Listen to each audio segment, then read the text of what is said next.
Welcome to the Future Strong podcast. We're going to be talking about something really fascinating today, about how kids are engaging with the digital world. Yeah, it's a huge topic, isn't it? Yeah, and a lot of you have sent us this article from the Journal of Children and Media. There is no right age. The search for age-appropriate ways to support children's digital lives and rights.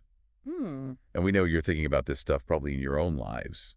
Absolutely. When should my kid get a phone? When can they use social media? All that. All those sorts of questions. And today, we want to really dig into why just looking at age, using those hard and fast rules might not be the best way to think about this. I think a lot of people are looking for that, aren't they? That magic number. Right. That just tells them. If they're old enough. Yeah.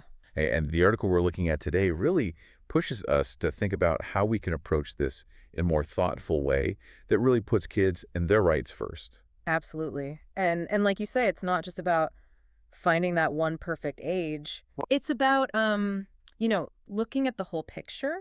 Exactly. And making sure we're supporting kids in the digital world in a way that makes sense for them. Yeah. And, one of the things that the article talks about is that number that we see everywhere, right? 13. Oh, yeah. We see it in the terms of a service. We hear people saying, oh, you got to be 13 to have social media. Right. But why is that?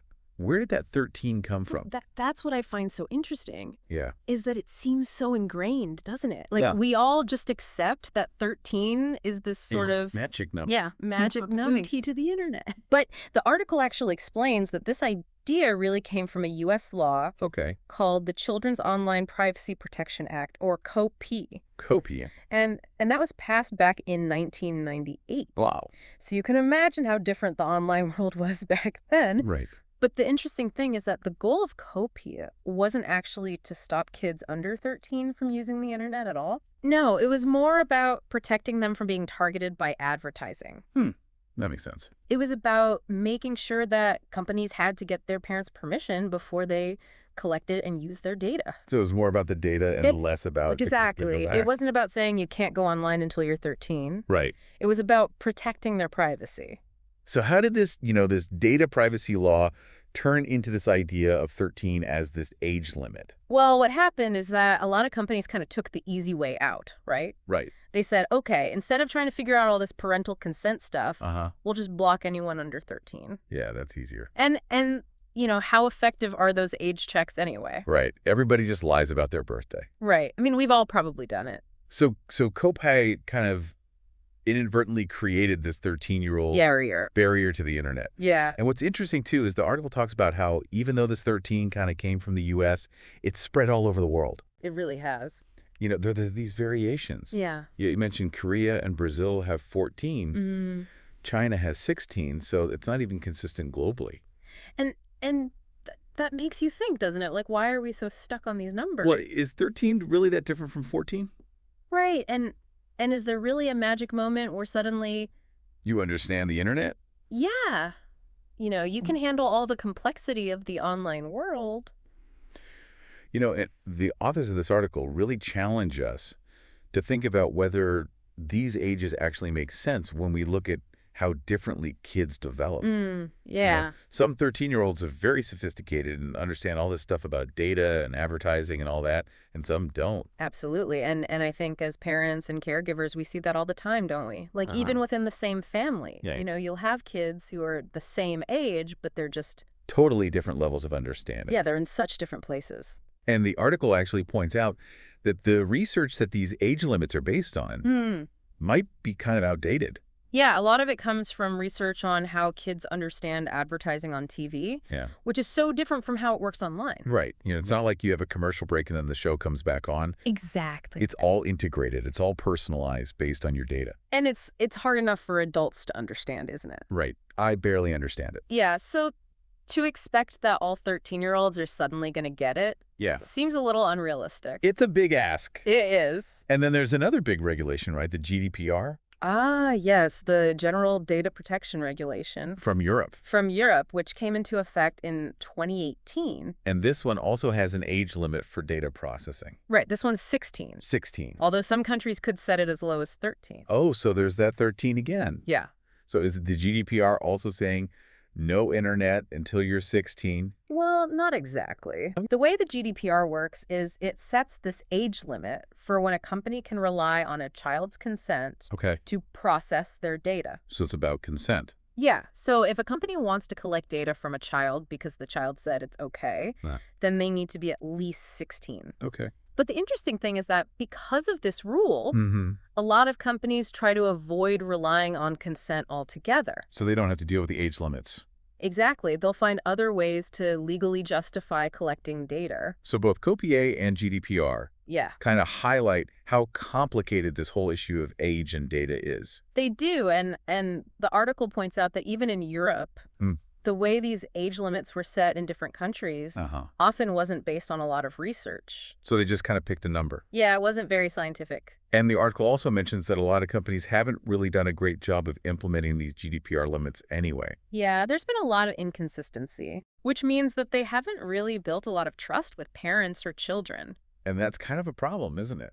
It is, because if we make these rules too strict Uh-huh. and we enforce them in a way that isn't really thoughtful, Yeah. we could actually end up excluding a lot of kids from the digital world. And that's a big problem because the internet is such an important part of life now. It is. It's how kids stay connected. It's Yeah. how they learn. It's even becoming part of how they participate in the economy. Yeah, and if we're keeping kids offline because of these age limits, we could actually be putting them at a disadvantage. Absolutely. Now, the article also talks about this other interesting way of thinking about this whole thing, Okay. which is the idea of evolving capacities Ah, yes. from the UN Convention on the Rights of the Child, or the UNCRC. The UNCRC. Yeah. And this is a totally different way of looking at it. Yeah, it's not about finding that one right age. Right. It's about understanding that kids' abilities and understanding change as they grow. They evolve, exactly. So what does that mean for their digital lives? Well, it means that instead of just saying yes or no at a certain age, Yeah.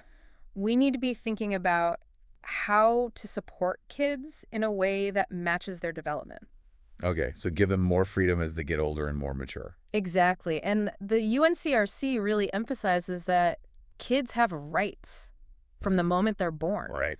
And that includes their right to have a voice. Yeah. And to have their freedoms respected. So it's not just about protecting them. Right. It's about giving them the space to make their own choices. Absolutely. And as parents, we do this all the time, don't we? Yeah. You know, we give our kids more independence as they show us that they can handle it. Right. You wouldn't give a 5-year-old the same freedom as a 15-year-old. Exactly. So why would we do that with the internet? Exactly. So we need to be thinking about the internet not as this, one-size-fits-all, Right. but as something that kids can engage with in different ways as they grow.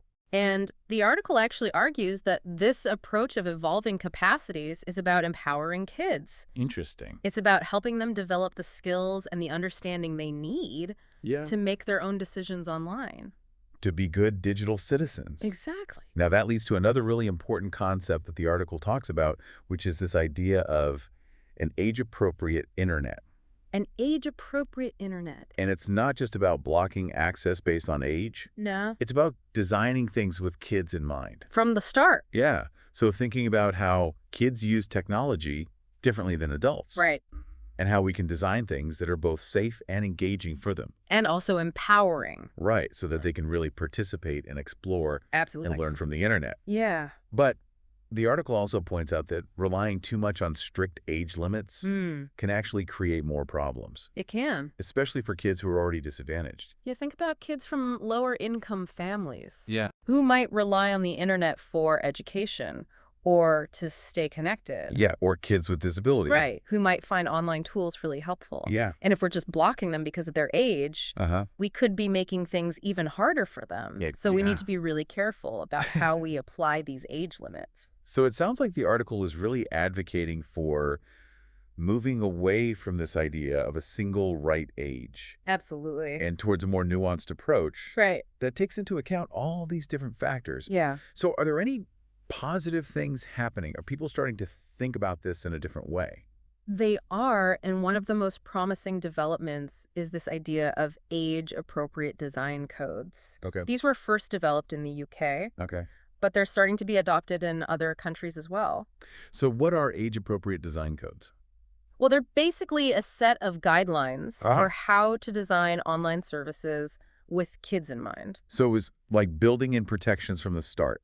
Exactly. So instead of just trying to deal with problems after they happen, Right. we're thinking about kids' safety and well-being, From the beginning. right from the design phase. And the article also mentioned some other positive steps, Yeah. like developing new ways to verify age that respect privacy, Yeah. which is really important. It is, because we need to know who the child users are, Right. but we also need to protect their data. Yeah. And it's also encouraging that more companies are starting to do child rights impact assessments. So they're thinking about how their products and services Affect kids, Yeah. which is a really important step. So it sounds like there is some movement in the right direction. There is. But the authors also acknowledge that this is a really complex issue, Yeah, and it's not going to be easy to solve. it's not. So what are some of the challenges? Well, one of the biggest challenges is just the speed of technological change. Right. Things are constantly evolving, so Right. it's hard to keep up. And then there's the global nature of the internet. Right? You know, these companies operate all over the world. Yeah. So it's hard to enforce rules that are made in one country. And then on top of that, Yeah. the digital ecosystem is just so complex. Right. So many different companies. So many different services. And it's hard to hold everyone accountable.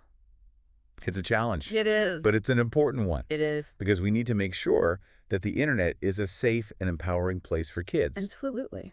And that means moving away from these simple age-based rules. Right. And thinking about how we can support kids' digital lives in a way that respects their rights and their evolving capacities. Exactly. So to wrap things up, it seems like this idea of a single right age for kids to engage with the digital world Yeah. is probably not the best way to think about it. It's too simplistic. It is. And it doesn't reflect the complexity of kids' lives or the internet itself. Right. And the research that we've looked at today really shows us that relying just on birthdays as a way to regulate things can actually do more harm than good. So what should we be focusing on instead?